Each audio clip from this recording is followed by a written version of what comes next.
गाती हुई उसके कमरे में जाती है। सुरभि सुरभि, क्या हुआ? अभी तक सो रही हो तुम? क्या हो गया? माँ जी, मुझे बहुत तेज बुखार आ रहा है। अच्छा। ठीक है, ऋतिक को बुलाती हूँ।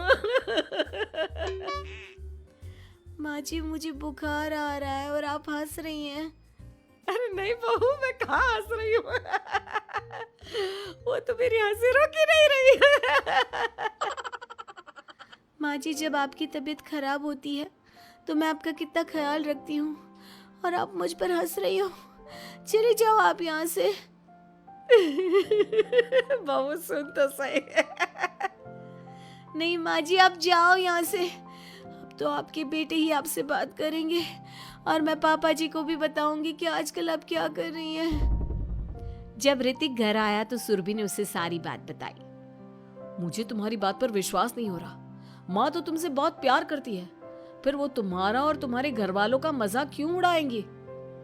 खैर अभी छोड़ो इस बात को, अभी तो तुम मेरे साथ चलो, तुम्हारी दवाई ले आते हैं। कुछ दिन में सुरभि ठीक हो गई।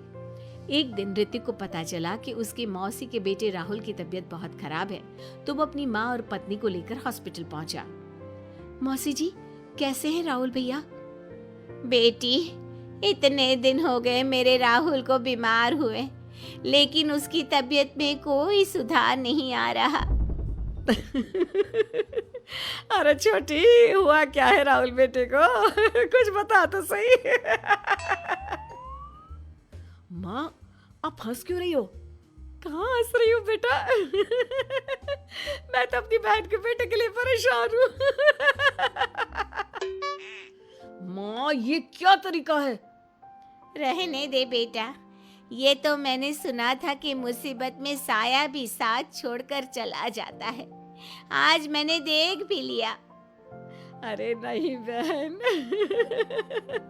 मैंने ऋतिक और राहुल में ना कभी कोई फर्क नहीं किया। फर्क तो दिख रहा है कुसुम दीदी। अगर आपकी बेटे की तबीयत खराब होती तो आप ऐसे हंसती क्या? ऋतिक बेटा, ले जा अपनी माँ को यहाँ से।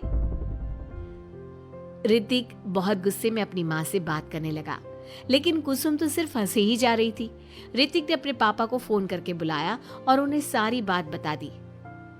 बेटा, तेरी माँ तो अपने घर वालों से बहुत प्यार करती है और वो बहुत समझदार है। वो ऐसी हरकत कभी नहीं कर सकती। जरूर कोई ना कोई बात है।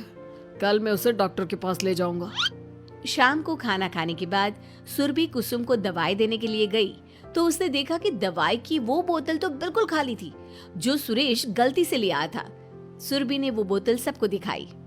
अरे, ये दवाई तो गलती से आ गई थी और मुझे तो पता भी नहीं कि ये किस मर्ज की दवाई है। कुसुम, क्या तुमने ये दवाई पी थी? हाँ जी, एक दिन जब बहू काम में लगी थी ना, तो मैंने ये दवाई पी कर देखी थी। मुझे दवाई बहुत स्वादिष्ट लगी तो मैंने सारी पी ली। माँ, आपको दवाई स्वादिष्ट लगी? अरे आप भी बच्चों जैसी बात करती हो। ऐसे कोई भी दवाई नहीं पीनी चाहिए, इससे कोई बड़ा नुकसान भी हो सकता है। मैं अभी डॉक्टर से पूछ कर आता हूँ। ऋतिक डॉक्टर के पास गया और कुछ देर में वापस घर आकर सबको बताया। माँ ने जो ये दवाई खाई है ना, ये हंसने वाली दवाई है और माँ ने एक साथ बहुत मात्रा में दवाई खाई है, तो इसका असर थोड़े समय तक तो रहेगा। उसके बाद माँ बिल्कुल ठीक हो जाएगी। अच्छा हुआ जो तू डॉक्टर से पूछ कर आया, नहीं तो हंसते हंसते मेरा पेट ही दुख गया है। तुम जब तक पूरी तरह ठीक नहीं हो जाती घर पर ही रहना, और घर पर कोई मेहमान आए तो उससे बात मत करना।